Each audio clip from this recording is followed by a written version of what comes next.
Hello, and welcome again to another episode of 5 Plain Questions, a podcast that proposes 5 questions to Indigenous artists, creators, musicians, writers, movers and shakers, and culture bearers, people in the community that are doing great things for their communities. I'm Joe Williams, your host for this conversation. My goal is to showcase these amazing people in our Indigenous communities from around the region and country. I want to introduce you to Billy Mills. Now, I'm willing to bet that out of the nearly 200 guests that I've had on this podcast, this is the single one that needs no introduction. Born in 1938 and a member of the Oglala Lakota Tribal Nation, Mr. Mills is an Olympic gold medalist, winning the 10,000-meter run at the 1964 Tokyo Olympic Games. Considered one of the greatest sports moments in history, he is the only athlete in the Western Hemisphere to ever have won the Olympic 10,000-meter race. But what makes Mr. Mills so much more than a legendary athlete is what he did with that victory. Together with his wife, Patricia Mills, he went across the country advocating for her Native youth in sports and health for over 5 decades. He's the national spokesperson for Running Strong for American Indian Youth, which he co-founded in 1986, the focus of the biopic Running Brave, and received countless recognitions from both the United States and the international community. So it is the honor of my career to jump into this conversation with Billy Mills.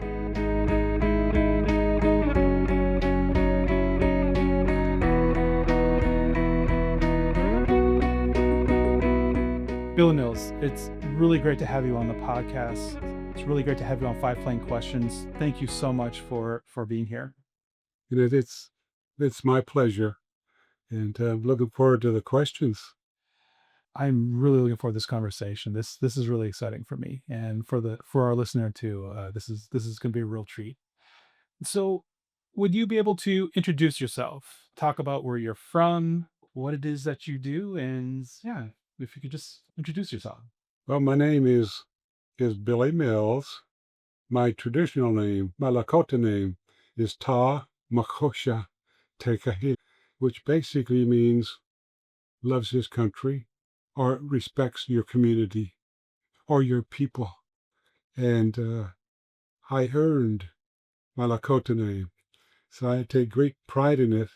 When I came back from the Olympic Games, a gold medalist in the 10,000-meter run, 1964, the tribe honored me, and they gave me, based on my grandmother's choosing, they gave me my Lakota name and challenged me in a couple of ways that fit into some of the thoughts and the struggles I was having. They reminded me about Oliver Red Cloud, a descendant of Chief Red Cloud, telling me before I left for the Olympic Games, when I come back, I must have a traditional giveaway, and I must give back to the community in honor of those that empowered me, and in a manner of people I want to try to empower. And for the listener, Pat Mills is an accomplished artist whose work is all over the country and internationally as well. And I definitely want to talk a little bit more about that as well. I don't want to miss this opportunity to talk about your work because primarily this is it started off as an art podcast, but we are definitely talking about our community and those who are doing the great work. And so, but I do want to talk a little bit about your art. Yeah. So you're not getting out of here without that.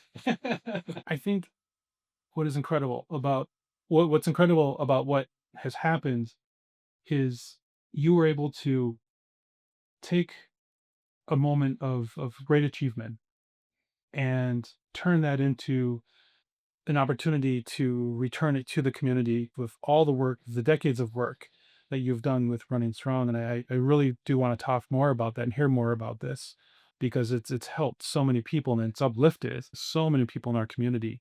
And then that's a very incredible thing. But let's step back for a second and let's talk about your influences. When we're young, we have certain types of influences that are on us, and then as we move through life, there are different influences. And yeah, if you could talk about those influences in your life. That I love that question because it almost gives me the feeling I'm communicating with my dad again, who died when I was 12 years old. But he is my greatest influencer. But through him, I got other influencers of the past.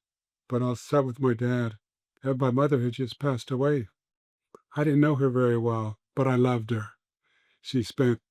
I think she had cancer, tuberculosis.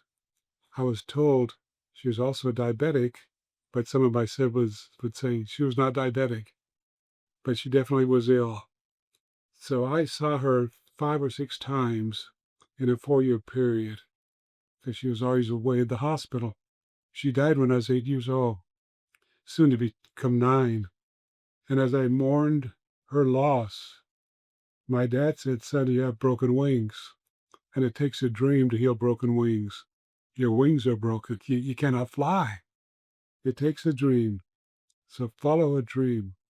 A dream will take you down a path in life and introduce you to different passions in life.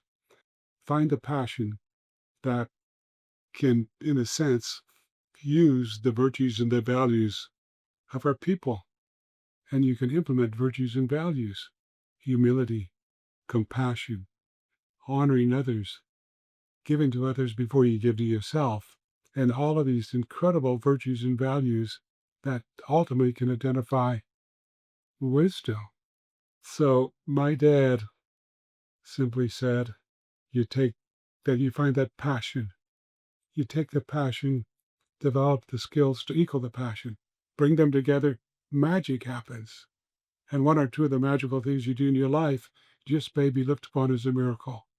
Then he said, over a period until he passed away when I was 12, you can take the culture, traditions, spirituality, extract from them the virtues and the values that empower them. Put those virtues and values in your daily life. Develop the skills to meet the passion. Bring all of those things together. Boom! Magic happens, son. And he would say one or two of the magical things you do in your lifetime just may be looked upon as a miracle. My dad died. One of the first things I missed was he would read to me. He would tell me stories. So I remember some of the stories and I started reading, but years went by and I would not read unless I had to read a book to advance in school. Patricia's an avid reader, so she became a major influencer later in life, but I'll go back to early age.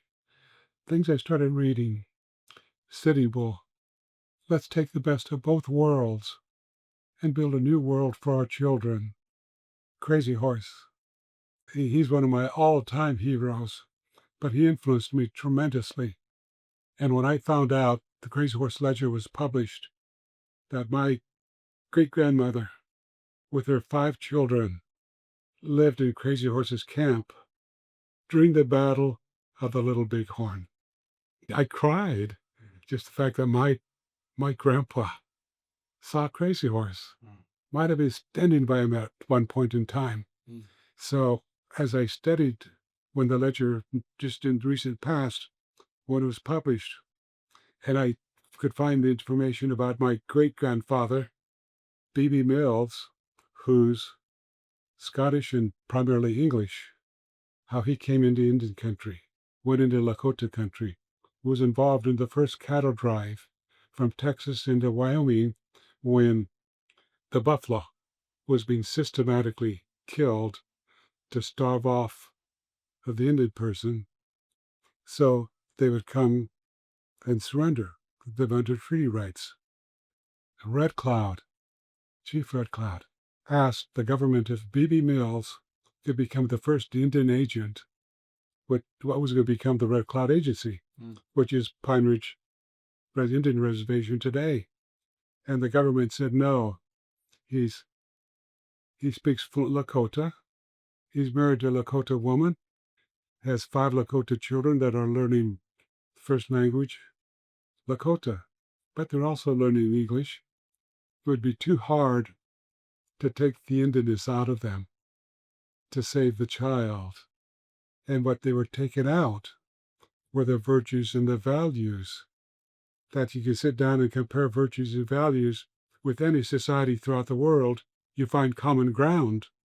which could have bonded us. And I've often wondered if my great grandfather became the first agent, how much more we might have been prepared to adjust to a new world.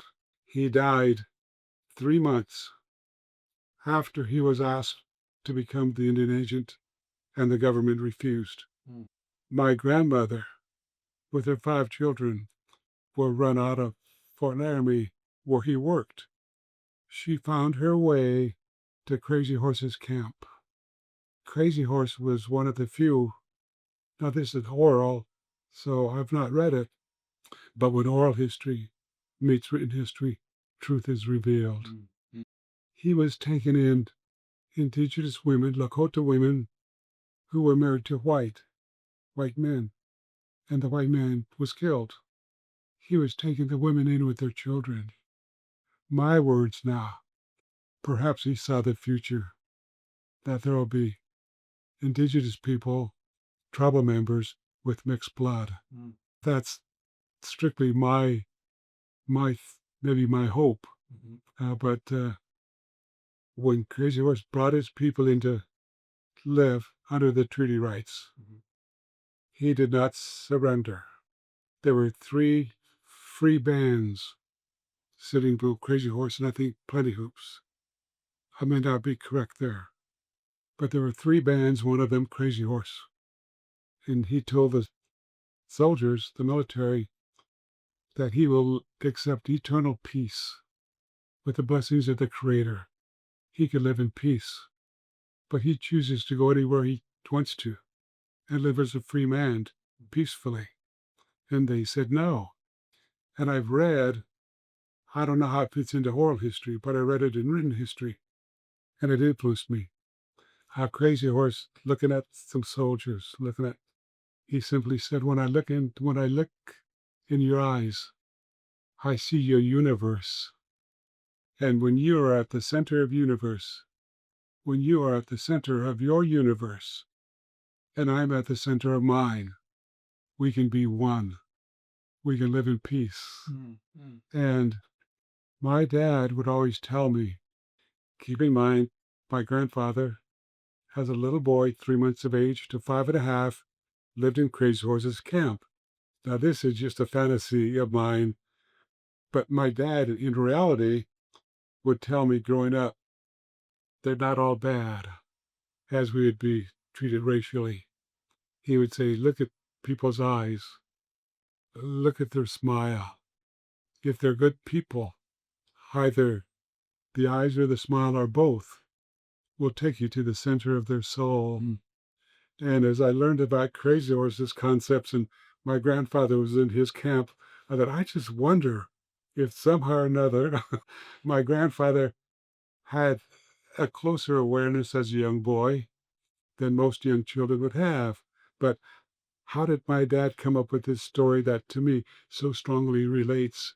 So these people of the past became great influencers of me, along with my father, and helped me tremendously to weave through the challenges in my life. Yeah. And yeah, as though those are the foundations of with who you are, that applies then with those that you've interacted since then, right? It's sort of helps associate with who you interact with after a certain point. So I use those storytelling concepts that I would hear and what I read to find they led me to my influencers today. And my major influencer today is my wife, Patricia. I say this with humor. I didn't trust half Lakota, half white. I didn't trust white people.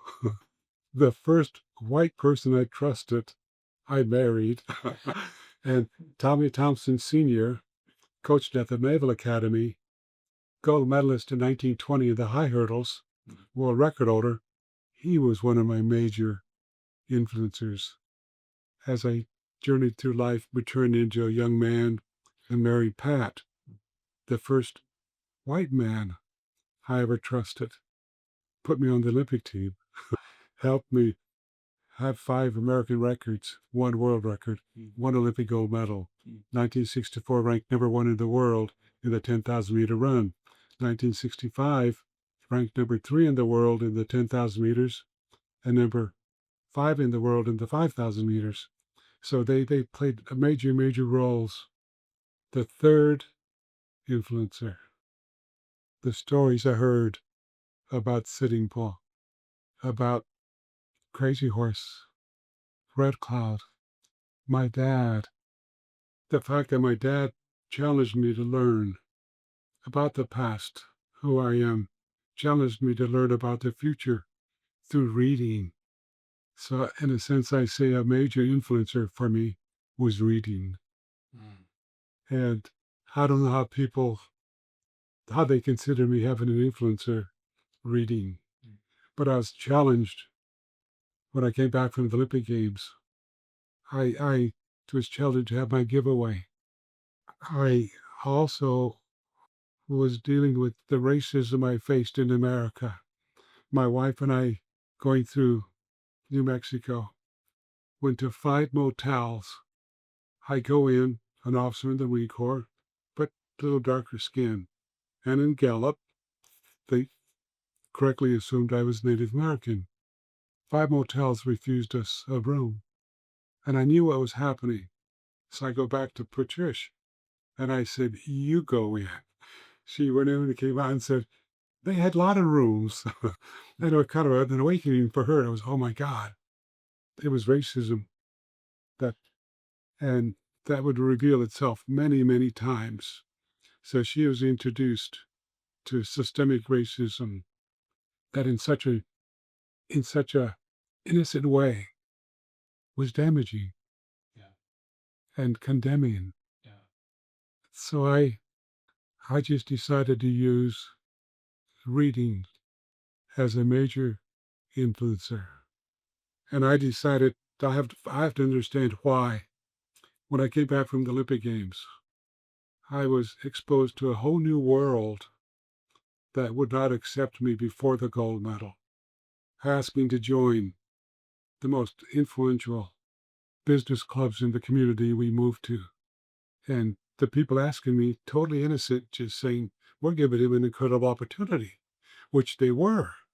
But they came up in 3 cities with similar concepts.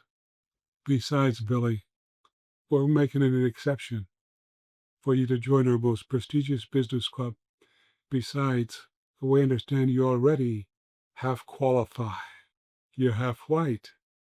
So I'd always refuse, but I'd recommend and I'd search out African American or a full-blooded Native American, a PhD, that he or she would love the opportunity. Women could not join. And then they would refuse the male person I was recommending. So I wanted to find out why this is happening. That took me on the journey where I started reading about the past. And I'll make this comment and then offer you another opportunity to ask me another question or if it relates. But I started reading The Doctrine of Discovery. As I started reading The Doctrine of Discovery, I realized so few people in America understand it. They'd never heard of it. And as we've traveled over 100 countries throughout the world, having other countries come up to Patricia and I and saying things like, Billy, I study your tribe's treaty. I teach the Lakota Treaty at our college. I teach the Doctrine of Discovery at our college.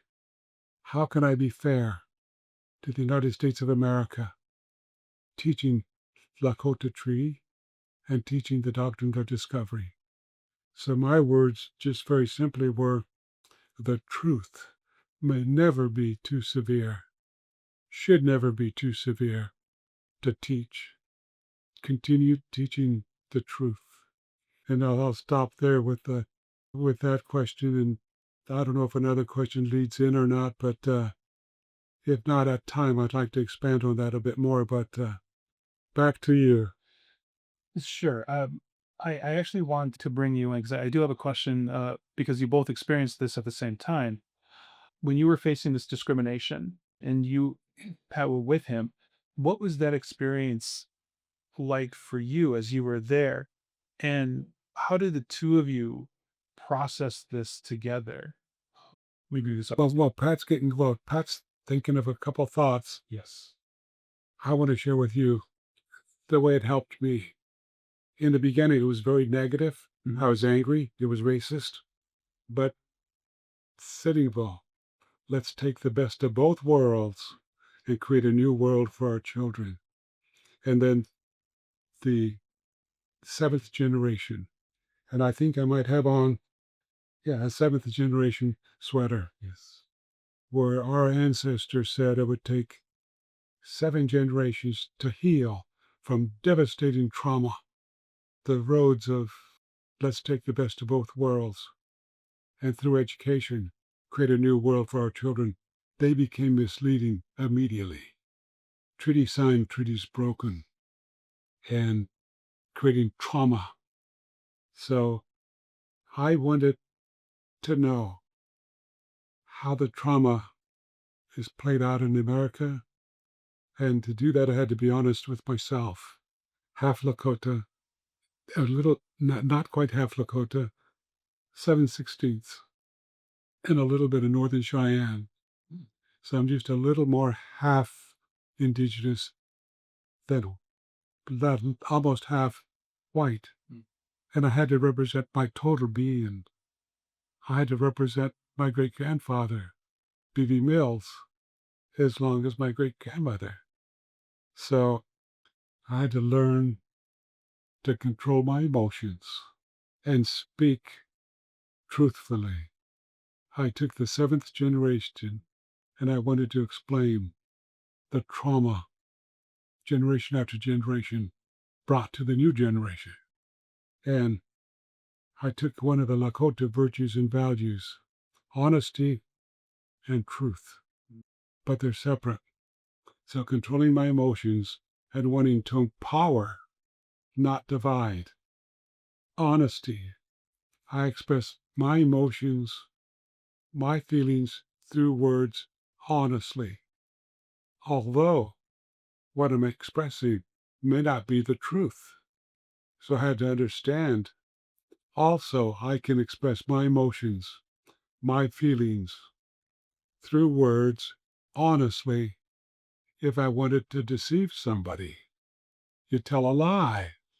And you see that happening to an extremely gross degree among our leadership in America today. Yes. So I took the Lakota virtue, truth. Truth is an accurate, a correct feeling I want to share with you through words honestly. So honestly can be both. And then I started the pursuit of trying to communicate unity through diversity. So my name is Patricia, and Joe asked what my reactions were to some of the discrimination that we encountered over our lifetime. Well, it first started when the day we got married, because the coach at KU called a compulsory track workout so that the track team couldn't come to our wedding in Coffeyville, Kansas. But you know what? They came anyway. So that was our first what's going on here. So as when we did go through New Mexico and we were denied housing, I was just so focused on getting to the Marine Corps and the safety of the base. And, I didn't really worry about it. We had to get there. But then as the years went by, different things would happen that would really accentuate the discrimination that we felt as a couple.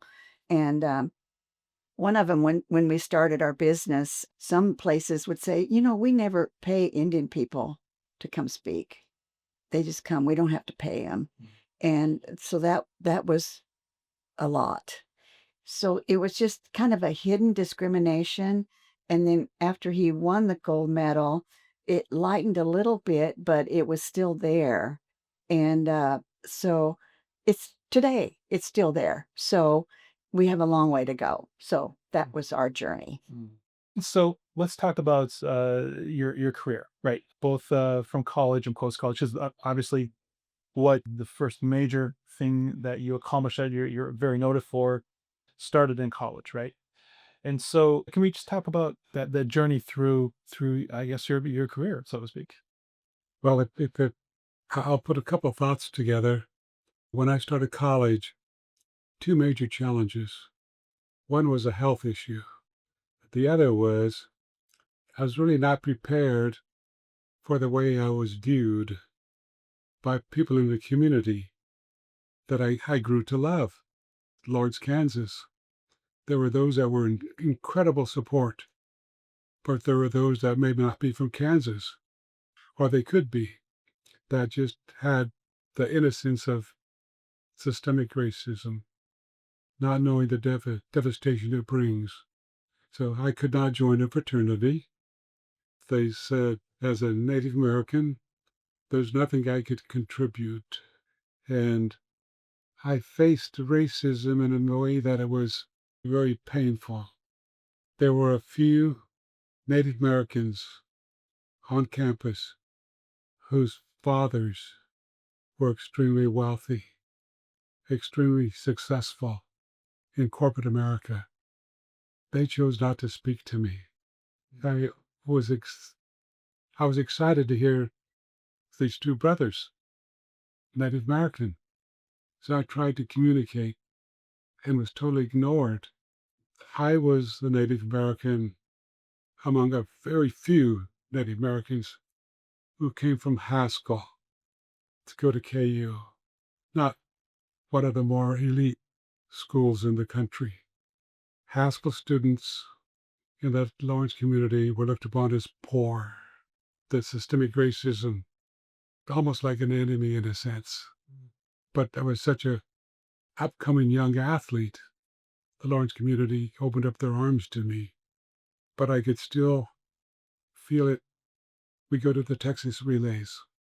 We vote as a team, whether that was not told, but most likely me with the black athletes would stay in the barracks so the white athletes could check into a motel and use the swimming pool. Fortunately, we voted unanimously.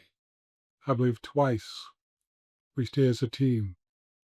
And that was so meaningful to me.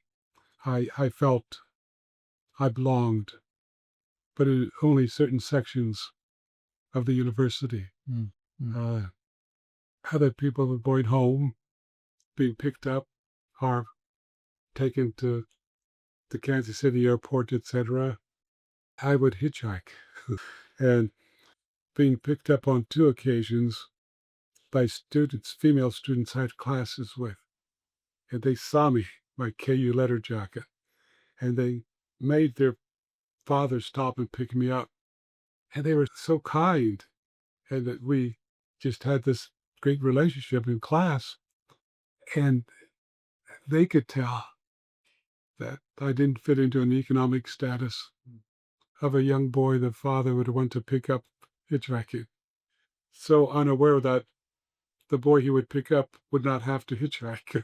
So it was extremely challenging. It continued, but I was beginning to mature more.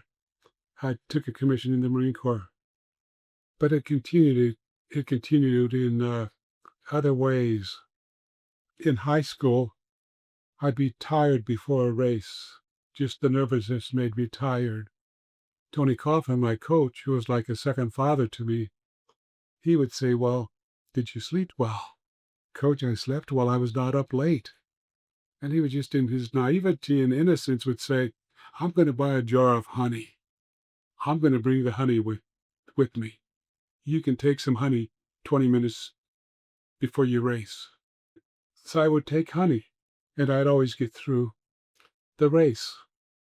I came out of high school, ranked second in the mile, came out of high school, ranked fourth in the mile. We didn't run the 2 mile, but across the country, top milers, a lot of the coaches will have them run a 2 mile because you ran further in college. And my coach had me run a 2 mile. Of all of the high school coaches that had their top athletes run 2 miles, I came out of high school with the second fastest 2 mile in the nation. And that's where I started getting the scholarships from. So my first race in college, I had my honey jar. My coach took my honey jar away. He said, "This is different. We eat 4 to 4.5 hours before competition." Fast forward, before the Olympic Games, 13 months before, as a young lieutenant, I was diagnosed borderline diabetic, drastically hypoglycemic. My blood sugar drops drastically, but not necessarily into the danger range of a coma, but I have all the effects as it drops. My coach in college would say, "What are your dreams?" And I'd say, "Well, I want to make the Olympic team." And his response, "Don't dream too big. Let's be more realistic. Making the Olympic team, those dreams are for," and he'd name another KU athlete, University of Kansas athlete. It would devastate me. So when I go to the doctor, he's giving me his report. He says, "You have basically, you're becoming diabetic." So I said to him, "I was so afraid you were going to tell me what my high school coaches would."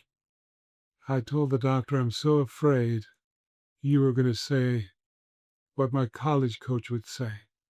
Low self-esteem, orphaned, minority, poverty. You have to learn how to live with those issues." And he looked at me and he said, "Low self-esteem, where'd that come from?" I said, "Well, that's what I was told in college all the time." He goes, "Lieutenant, you do not have low self-esteem." And I said, "Thank you, but why are you saying that?" He said, "Damn it, you're a Marine." I've never met a Marine with low self-esteem. And my life was getting so much more positive. And today, it's 50-50. Whether I have, first they then said I advanced to full diabetic. Then, 20 years ago, you're not diabetic. You have what very few people get. Possibly since high school, you've had on your pancreas a tumor that spews extra insulin that takes you high and low daily throughout the day. So you're experiencing the symptoms of insulinoma. A year ago, last July, my team of doctors said, "Billy, we don't think you have insulinoma. Your symptoms are not severe enough. It's enough to get you dizzy, and that's enough to take you energy, have no energy, but they're more severe." So 50% of this team that have been testing me for cancer since the early ages said, "We think you're just one lucky man who possibly since high school you've had a tumor on your pancreas, spewing insulin, struggled with weight, particularly around the waist, going low blood sugar, exhaustion, and not have that tumor turn into cancer." So all those years, I told Pat, in a couple days, January 27th is our 63rd wedding anniversary. I told Pat if I knew how to deal with insulinoma or this tumor on my pancreas from high school on, like I know how today, instead of one world record, I might have had 15. Ron Clark had 18. I might have had shared 15 of those with him and potentially another gold medal. She said, "My God, Billy, You're 3.5 years from 90. Just let it go. Just let it go. And I'm finally letting it go. But there's still one dream that I pursued that I would love to achieve, and to get into the World Olympic Museum. But to get into the World Olympic Hall of Fame, it takes a gold medal, 2 gold medals, a #1 ranking in the world, and a world record. Basically, if you're ranked #1 in the world, which I was, if you have a world record, which I had, and 2 gold medals, you qualify to be considered. But the fine print, you read the fine print, if you don't have 2 gold medals, you have 1, and you are doing extraordinary humanitarian deeds. So I'm hoping my journey at some point in time, they say, Billy, you've done some extraordinary humanitarian deeds. I think there's an argument for that, right? Well, there's 3 of us on my team now, you, Patricia, and me. All right. Well, we need to spread that work. But the thing is, though, is that you may have the one, but you also have the Presidential Freedom Medal. And it is not the, I do not have the Presidential Freedom Medal. I'm sorry. I have the President's Medal that is underneath the Freedom Medal. But Still, though, like this. Now, this this was this in 08? I'm pulling up memory here. I can't recall when I got it. Mhm. It was Obama's second term. Oh, okay, maybe 12. Maybe And 12. I changed parties. I studied in depth Obama. I asked young athletes from 40 countries, who would you vote for? And they were well informed on the 3 running for the presidency at that time. And they were very fair to the other 2.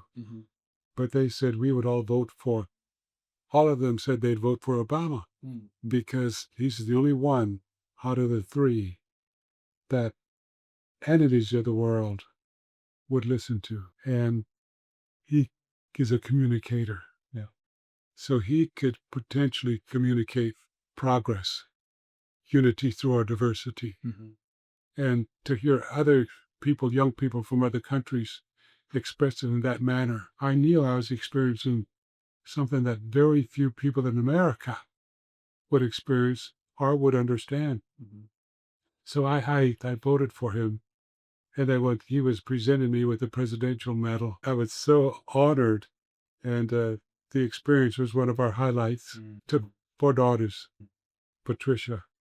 We go back, and I was told President Obama was given the audio radio broadcast of my race at the Olympic Games, or the video of the last lap. And I was told he was taken by it.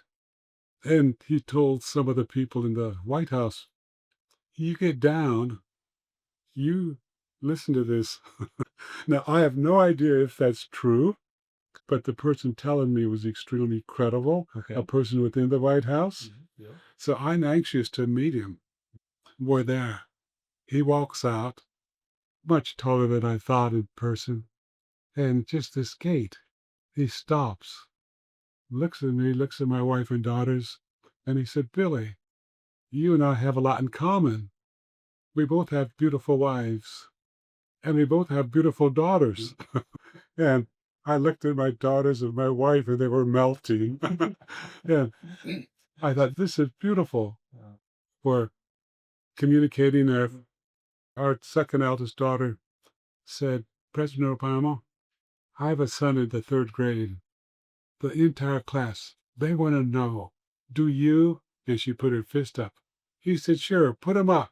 And he just does the fist, boom, with her daughters. And it was just an incredible just moment with this man who was, I thought we were blessed to have him in the White House at that period of history. And he's ready to have the photo taken. And Christy, our eldest, was by President Obama. So she looks back at Megan, the youngest and the shortest, and said, Megan, you come down and stand by the president. So she stood by him and she's looking up at him. And he looks down at Megan and he looks back at Christy and the other daughters and he said, Megan, what happened? You're the shortest. And she says, I've always been the rut. And they snapped the photo. They're saying, President Obama, we have to move on. We have the next person that is receiving the medal. And he starts to walk away. And Patricia said, President Obama, may I have another hug? And he came back and like a son, age-wise, almost a grandson, he came by, bent over and hugged her. And it was such a beautiful moment to see him having the time and the compassion and the sincerity with that hug. Yeah. And then everybody wanted their hug, and then he walks on, and I thought this moment was so special, so human. It's just going to say that a very human moment.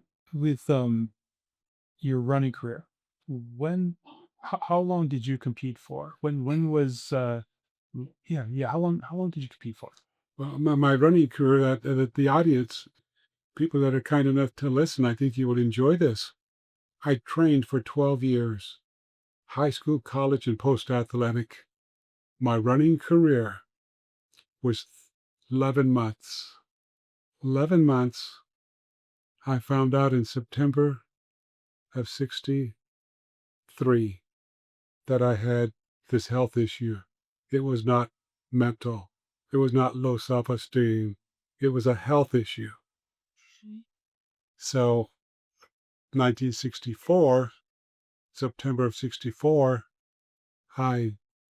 August of 64, I broke the American record in the 6 mile, trained through the race, got second, but broke the record, didn't hold it.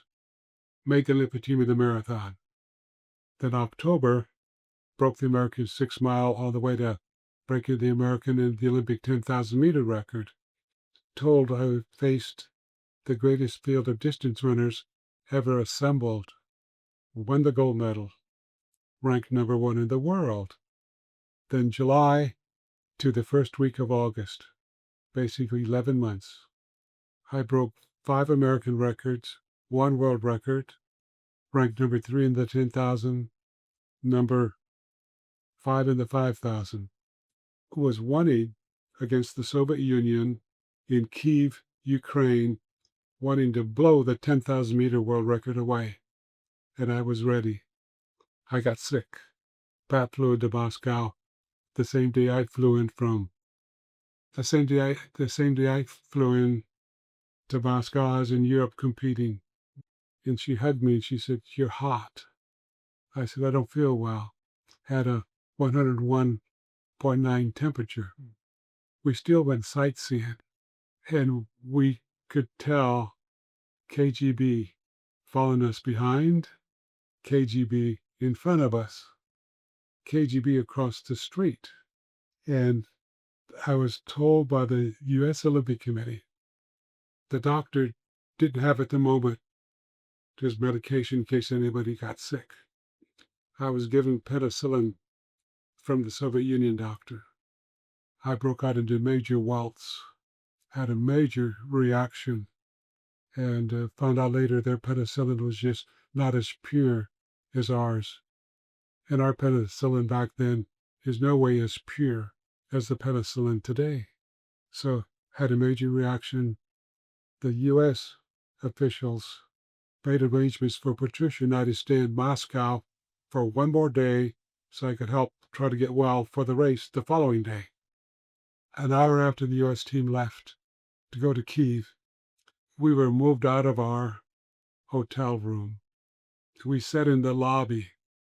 8 o'clock in the morning, noon, someone came and said, another delay, two-hour delay now. Someone will come for you. We had no food to eat. I'm this guy that needs food, go low blood sugar.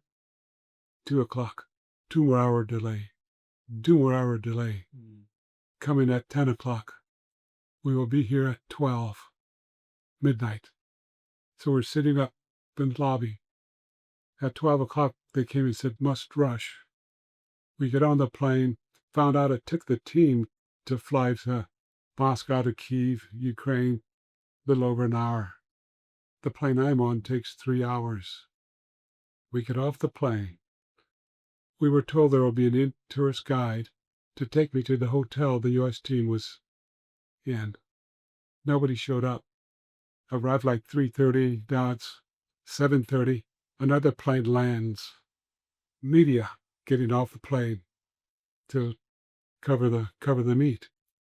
A journalist from London who had interviewed me earlier in the year recognized Pat and I. Billy, what are you doing here? I said, well, someone's supposed to pick us up at 3:30 in the morning, and no one's here.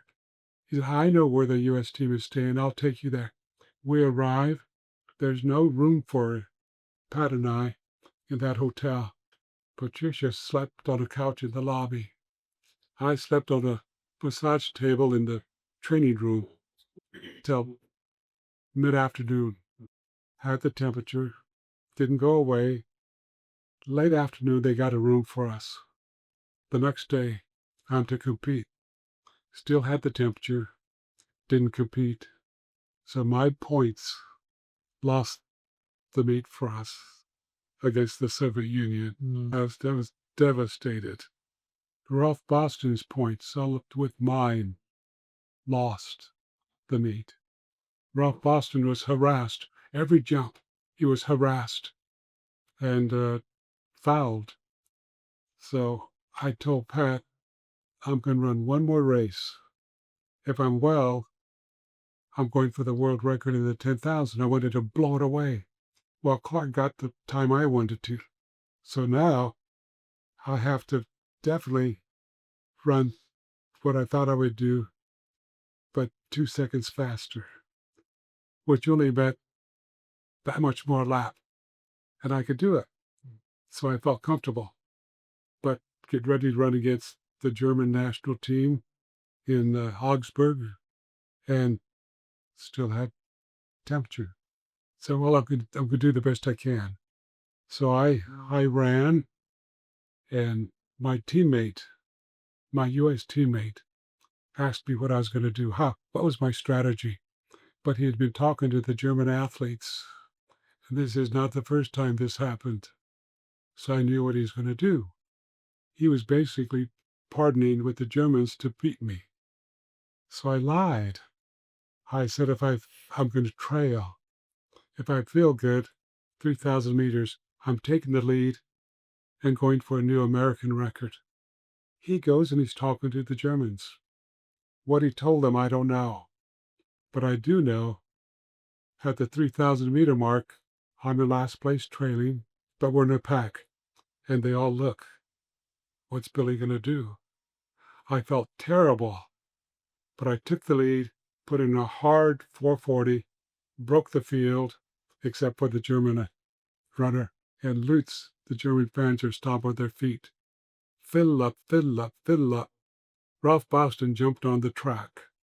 When I'd go by, he would say, Billy. And then it turned to Mills, and the German fans would be quiet for 100 meters. So Ralph can cheer for me. On this side, I'd come by, and I'd heard the words, hang in there, skin. And I thought, that can't be a German. That's got to be another American Indian using the word that we will call ourselves, but nobody else is going to call us that. And I go by again and I see the stark face. Some U.S. Indian guy in the military. We can get him, we can get him. And then Lutz Philip made a move on me. And I'm struggling from being sick. And my newfound friend deserted me. I come by him and he says, hang in there. You can still get him. You can still get him. I made another move, caught the German, moved, and was ready to break him. And I came by, and now my new friend joins me. We got him now. We got him now. And throughout the race, the Germans saw their champion was broken. So they joined Ralph Boston, a great U.S. long jumper, gold medalist, and my newfound friend. They started stomping their feet. Mills, Mills. And the last lap and a half, the entire stadium cheering for me. It was just an incredible moment. And I finished. I walked off the track, Pat's there, and I told Patricia, it's too hard running. Used the word diabetic. It's just too hard running diabetic. I'll never be world class again. This, I think, was for the first week of August 1965. And I told her I'm going to continue running, but I'll never do the training, never make the commitment. I just enjoy the moment. But I'll never be world class again. Go to the press conference. Then I hear that voice again. Let me in, let me in. I'm the only other Indian on the continent. And so I waved to the media people to let him in. He came and stood by me and said, Billy, the year you won the state, I was all-state in basketball. My sister, or a relative of his. He said, I'm Steve Cadu. Steve Cadu later became the chairman, very instrumental in starting Indian gaming. And he said in that little gathering, Billy, when you won your gold medal, you won for all of us. Not just Indigenous people, but you won for all of us. He said that includes the fans of track and field in the United States, the world. You won for all of us. I'm going to do something for you someday for what you did for us. Steve and I became dear friends. I saw him develop in his leadership roles. And 5 years ago, he calls and says, remember what I said? You ran for all of us, and I'm going to do something for you. We're starting implementing that today. And orchestrated with his daughter who wanted to do it, and he thought, this is great. This fulfills that commitment. To Billy, they changed the name of the South Middle School in Lawrence, Kansas to be Billy Mills Middle School. And that the school is just a quality middle school, and the compassion of the teachers, and the diversity through unity through diversity that they portray in the classroom, that they are stronger as one. And he's implementing some of the dreams I want to fulfill at a middle school in Lawrence, Kansas. That says something, that decades go by and he stayed true to that promise. I mean, that's a solid promise, solid work. Wow. So when was the shift to public speaking and then running strong? How did this all come about? The shift of what I do today, again, were inspired by the words of Crazy Horse, Sitting Bull, my dad, Pat, mentors along the way, my coaches. I had to have my giveaway. And my giveaway became co-founding with Gene Kresek, who started his spirit journey a couple years ago. Pat and I are going to create a foundation. We wanted to give back. And Gene Kresek called and said, Billy, I started a foundation. It's 1 year old. Have no money. We had a grant that we spent trying to help, and some of that money was spent on the Rosebud Reservation. We understand you are interested in starting the foundation. Is there any way we can work together? So we co-founded Running Strong for American Indian Youth. The first place we went was to my reservation, Pine Ridge. We asked a former competitor of mine in track and field, who became our chief recently, Joe American Horse. Joe was at Nebraska, I was at Kansas. And we asked Joe, of the 10 priorities of the tribe, we'd like to help with one. Which do you think is the number one concern the tribe has that we might be able to help with? Joe said one word, water. And realizing Some of our members, tribal members, were getting water from the creek. This was 36 years ago, and boiling it for drinking, washing, cooking. So we started with drilling water wells. Had to cap some of those water wells because of the uranium runoff from Nebraska. Then we started connecting with the main water line, connecting homes on the reservation. I'm safe to say, if not totally, we're close to every home or trailer on the reservation having running water. We're not there. We're close. And then we started helping some other reservations with water, then organic gardening, some homes for the elderly. We were able to build a home for Oliver Red Cloud, who became our chief in the 1990s till he passed away. And on the 50th anniversary of me winning the gold medal, I wanted to do something to inspire the dreams of the youth based on the visions of our elders. So Running Strong staff came up with the Dream Starter program, where today, what we started back then, this year we celebrated the 60th anniversary. So Running Strong for America Indigenous Youth is celebrating its 10th year.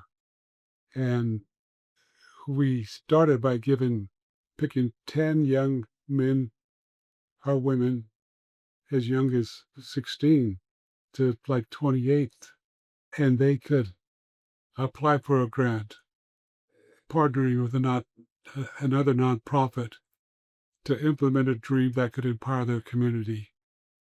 And we'd give them a $10,000 grant, 10 a year for 5 years, 50 grants, 50 dream starters, celebrating my 50th anniversary, winning the gold medal. The dreams that they brought to us, just incredible dreams, powerful. Now we're giving $20,000 to 10 a year. At the end of the first 5 years, we picked 5 and gave $50,000 grants.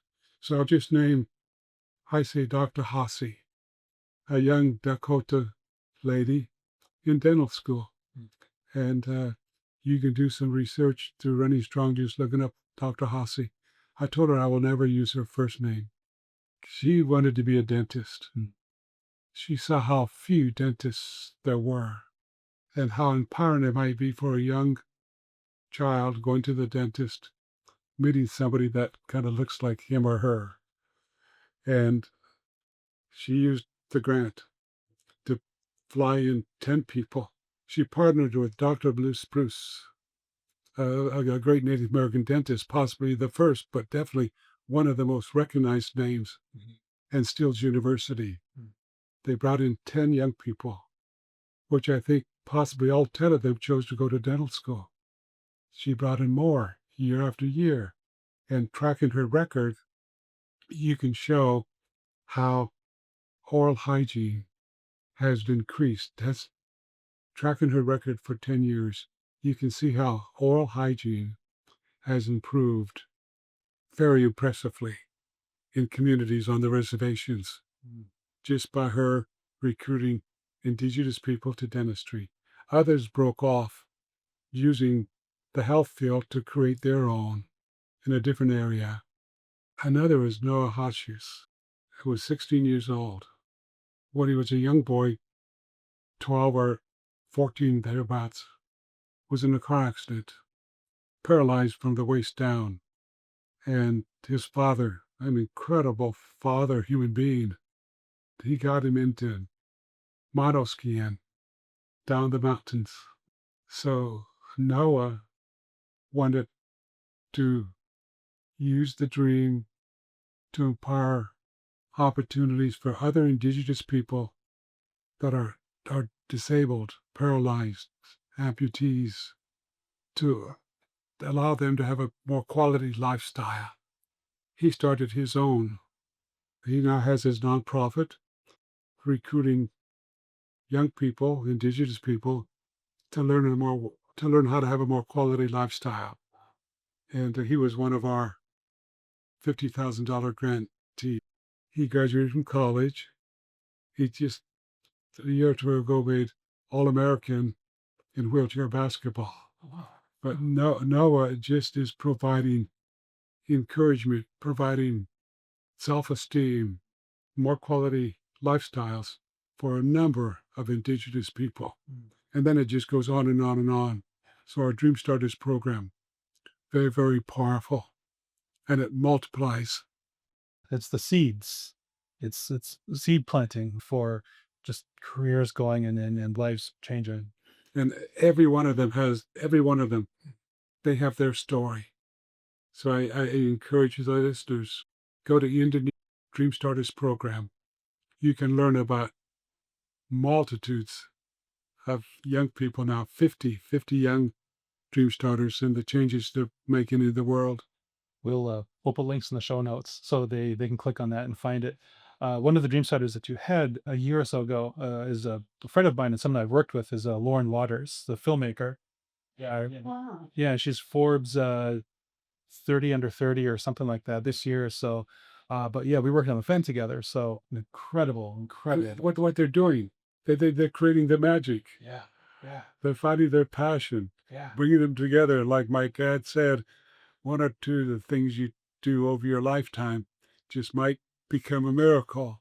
So she's one of our Dream Starters, creating miracles. Absolutely, absolutely. And her brother plays just a couple blocks away for the Warriors. So, yeah, Oh, yeah. really? Oh yeah, oh yeah.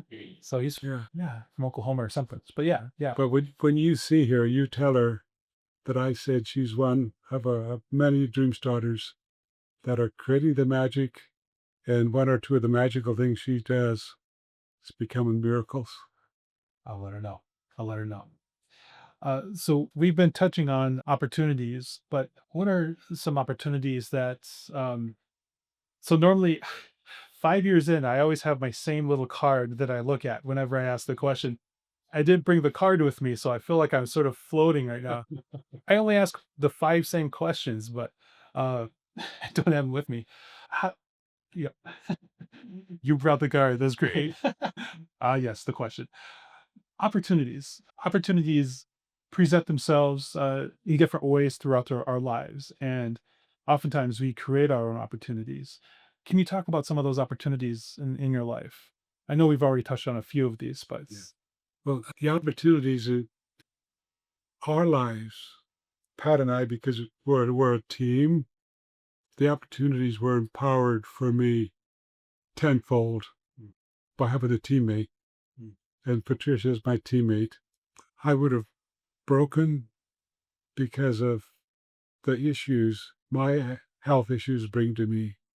Along with going low blood sugar comes a quiet form of depression. And what I was going to do is quiet forms of depression came suicidal thoughts. I should say for the young child, I had big thoughts that I didn't know what to do with. And she helped me navigate through those thoughts and to always have a dream in front of me. So my dreams are always based upon past traditional footprints of how I could help empower generations after generations, up to the seventh generation today and generations in the future. How could I help empower them? So, Running Strong for American Indian Youth is one of the ways we've chosen to help empower young people, helping with organic gardening. In Pine Ridge, we have this incredible organic gardening project, which was already there. We went and just helped mature it, providing a more quality food source to the people, trying to help them with a more quality health. I chose, based on words of our ancestors, I mentioned Sitting Bull, Red Cloud, Crazy Horse. I've chosen to try to have my words help those that have created generational trauma was created in their lives, weave through those challenges. And we did that in one manner, co-writing a book with Nicholas Sparks, first called Wokini, pronounced Wokani, but English pronunciation they would say Wokini, seeking a new image. So those facing trauma from generation after generation, which that trauma, the broken treaties, boarding school trauma, created just this emotional struggles of which created generational trauma, economic poverty of dreams, etc. So we wrote lessons of a Lakota changed Wokini. So the book we wrote, Wokini, went through a major challenge and a major change. We had a publishing company tell us we could make one minor change. The book would reach multitudes of people, and you could make a lot of money off the book, Billy. I'd say, what's the minor change? They actually said, take anything relating to Indian people out of the book. This was a publishing company. So we left, we found another publishing company, but we did change from Wokini, your personal journey through happiness and self-understanding, but we changed to lessons of a Lakota. They wanted me to say Lakota lessons. I said, I can't speak for all the Lakotas.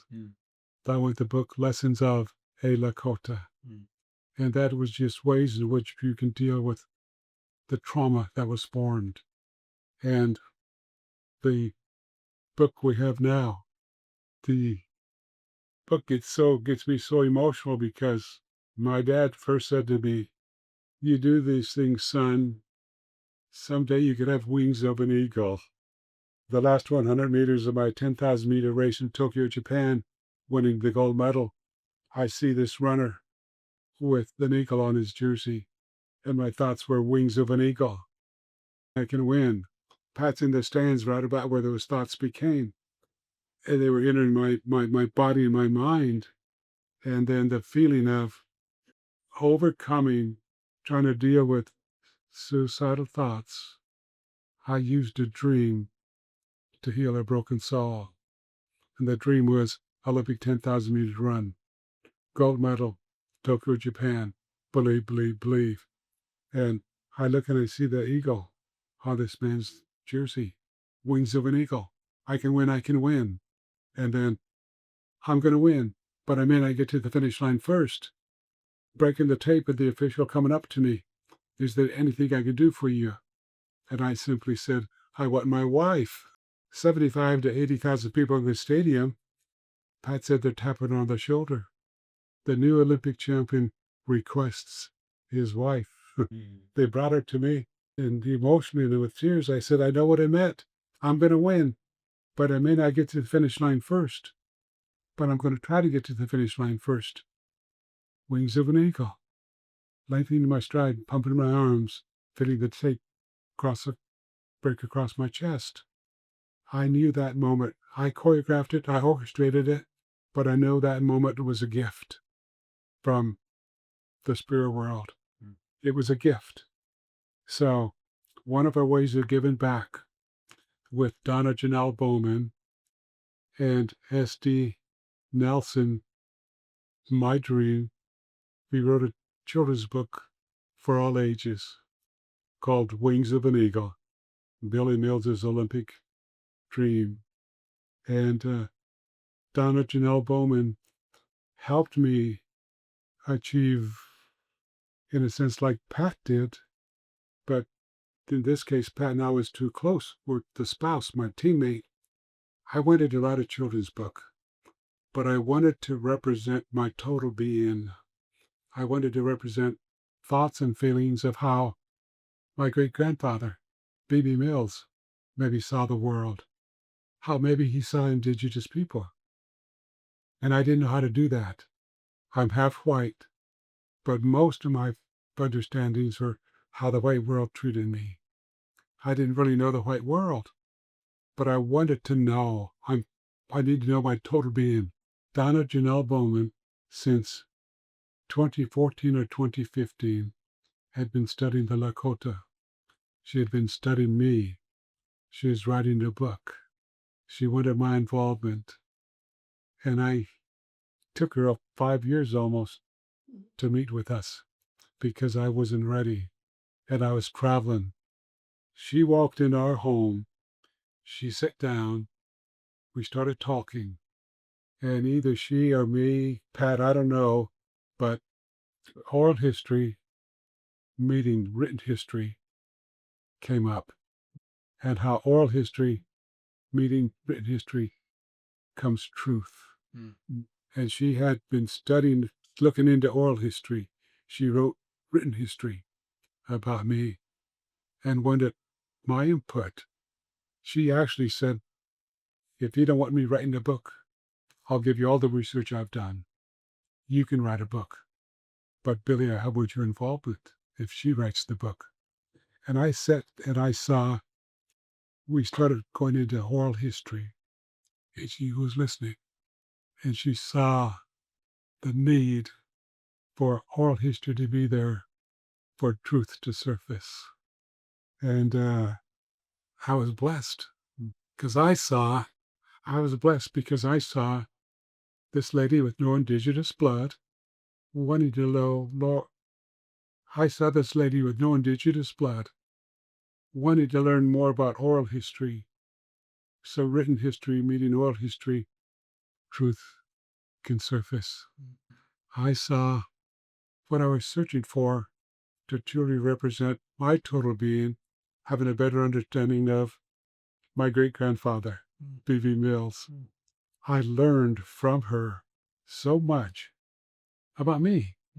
And she learned from me about oral history and about Billy.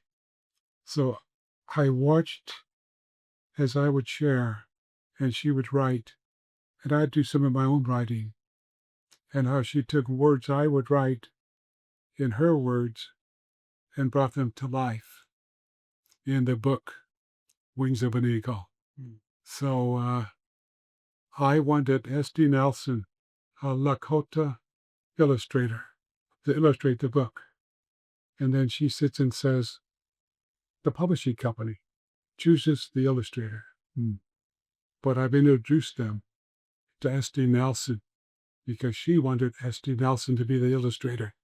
And we waited. And then the publishing company said, we've chosen our illustrator, S.D. Nelson. So things were falling into place.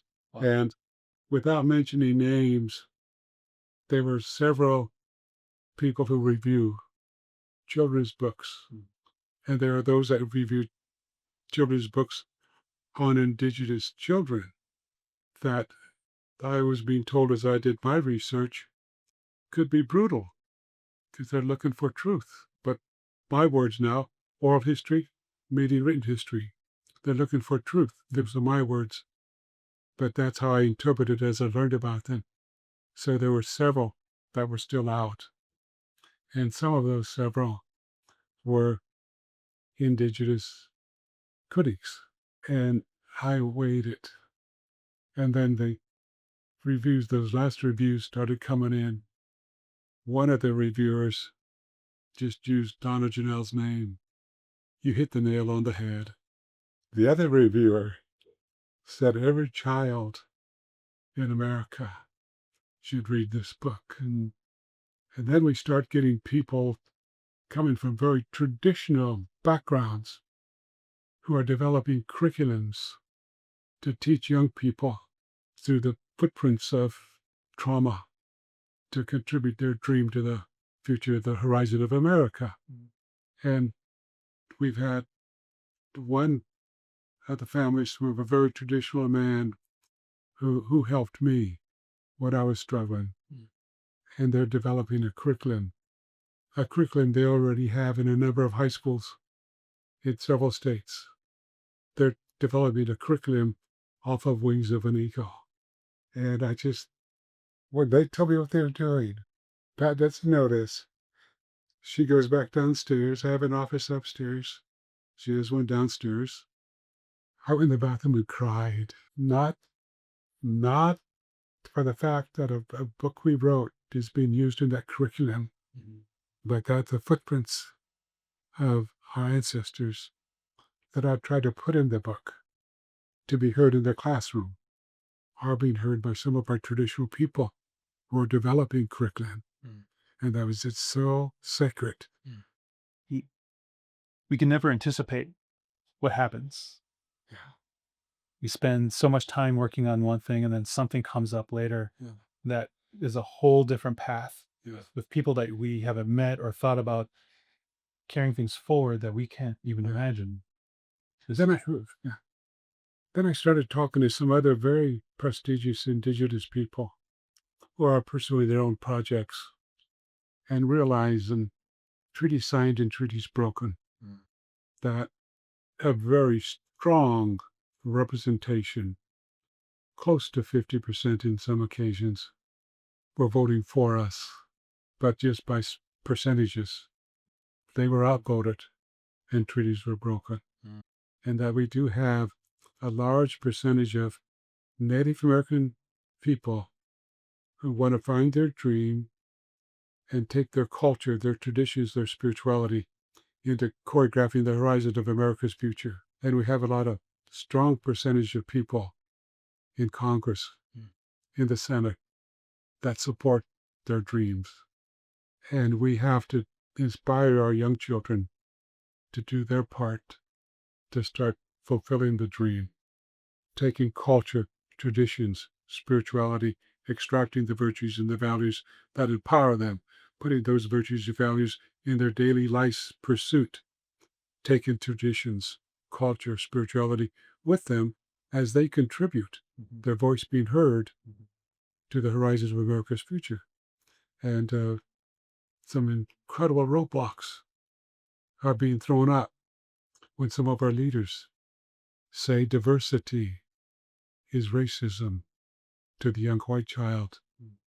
Our Constitution, one nation under God, our Pledge of Allegiance, one nation under God, indivisible, with liberty and justice for all, is diversity. That every child, wings of an eagle, in the classroom is stronger collectively as one. And that's simply by the seventh generation Lakota person, young male or female, our younger grandchildren are seventh generation, or four of our great grandchildren, with one of them just turned 13 in her classroom. She dances. You have little 7-year-old, 6-year-old grandchild has his long braids. He's learning to drum.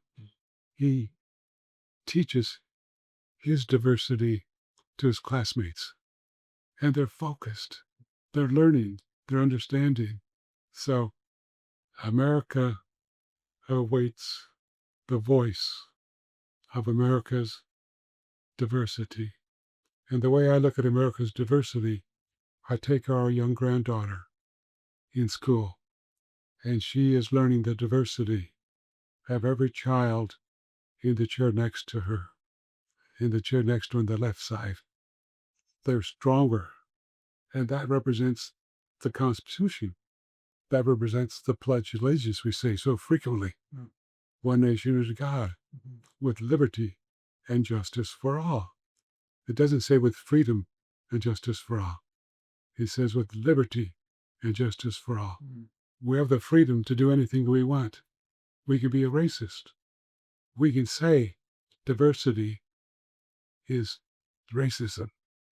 And that's what's been said by one of our leaders just last week. Our freedoms come with liberties. Liberties come with morality. So our freedom in America calls for the utmost discipline. I have the freedom to say anything I want, to do anything I want, as long as I don't interfere with your freedom, or with my wife's freedom, or the freedom of the gentleman walking across the street. So freedom comes with extreme discipline. That's what makes us unique. One nation under God, with liberty and justice for all.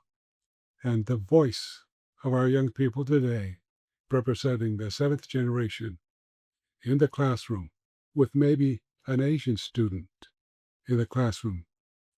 I look at the seventh generation of that Asian student, or a student from India, or a descendant of African slaves, or a young person from Africa. They're seventh generation. That's the voice humanity needs to hear. Global unity, national unity, local unity, the dignity, character, beauty of diversity is the future of humankind, the future of the United States of America's democracy, if we choose. That is a message that needs to be amplified. This You're articulating this so well, and this is something that we need to hear. And in our limited world, although we travel to over 100 countries throughout the world, with Donna Janelle Bowman, S.D. Nelson, Patricia inspired me to write the book. We now have another opportunity to influence the minds of young people, speaking so their voice can be heard and through wings of an eagle.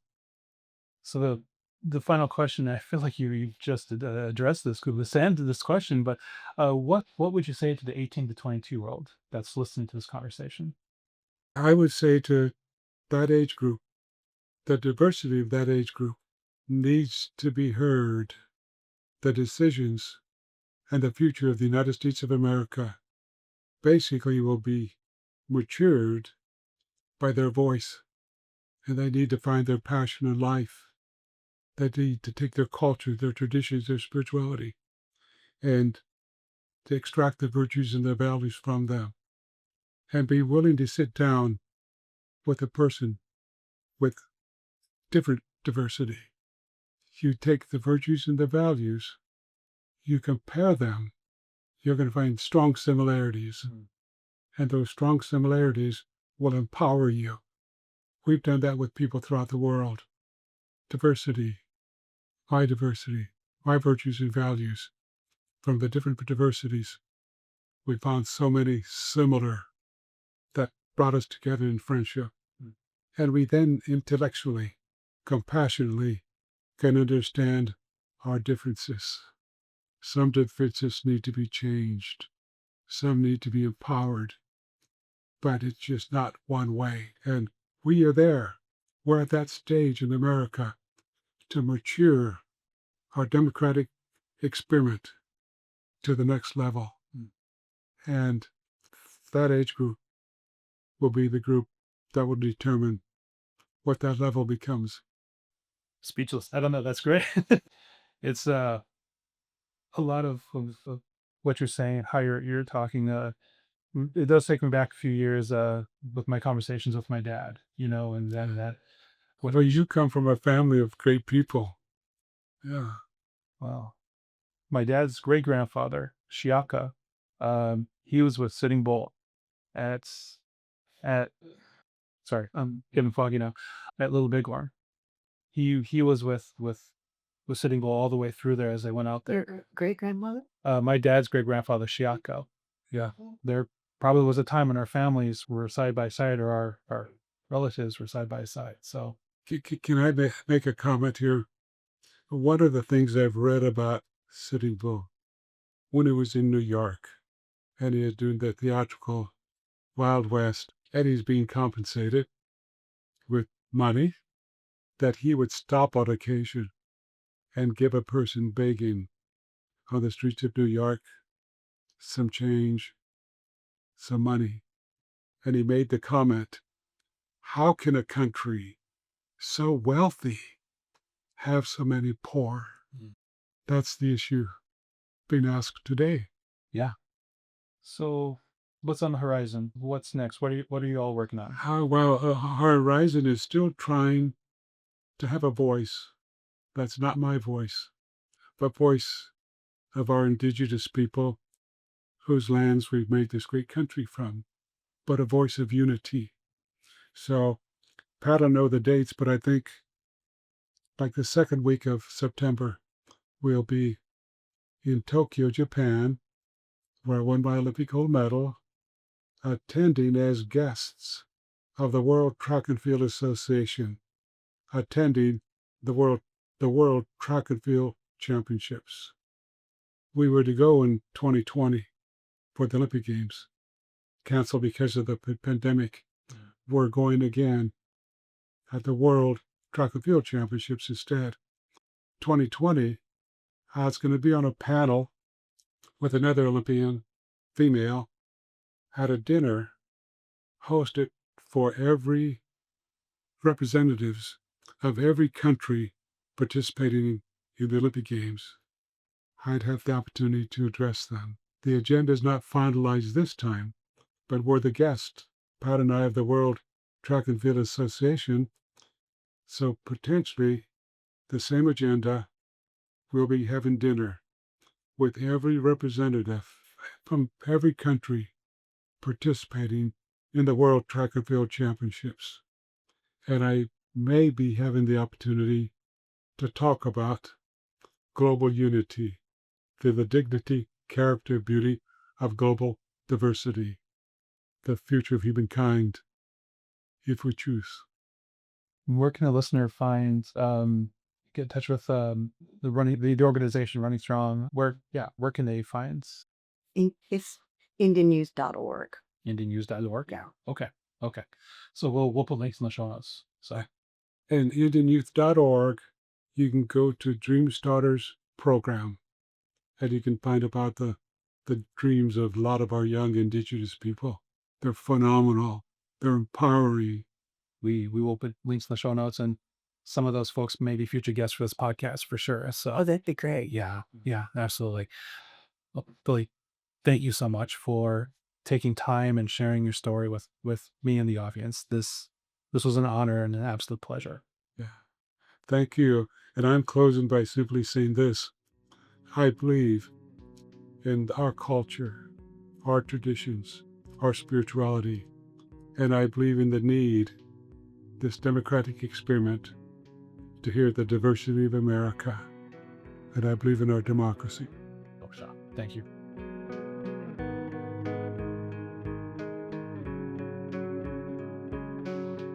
And that does it for this episode of 5 Plain Questions. I want to thank Mr. Mills again for his time and sharing his story with us. What can I say? I've spent my youth watching Running Brave on our Laserdisc, went to countless speeches and presentations, and have had the joy of my adult life to have become friends with him and his sweet and wonderful wife, Patricia. Her artwork and humor have made my interactions with them such a joy. And what makes me most happy is that this experience is not singular. There are so many of us in this community that feel like they are our aunt and uncle, and we are all the better for it.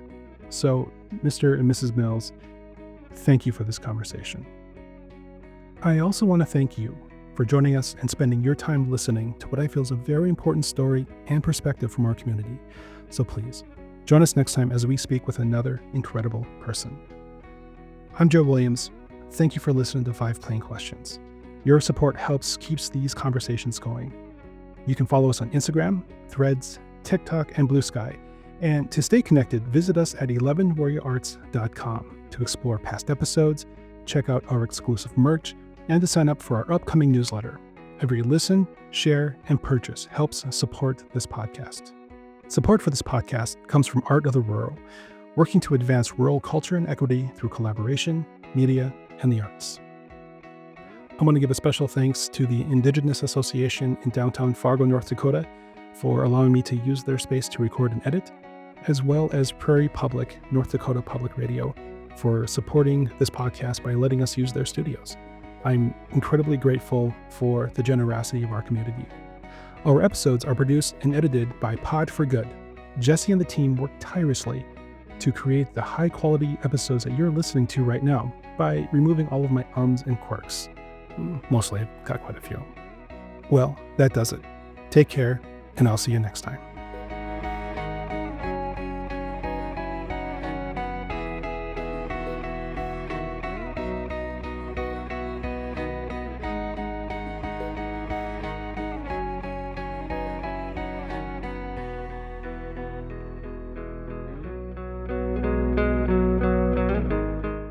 This has been an 11 Warrior Arts production.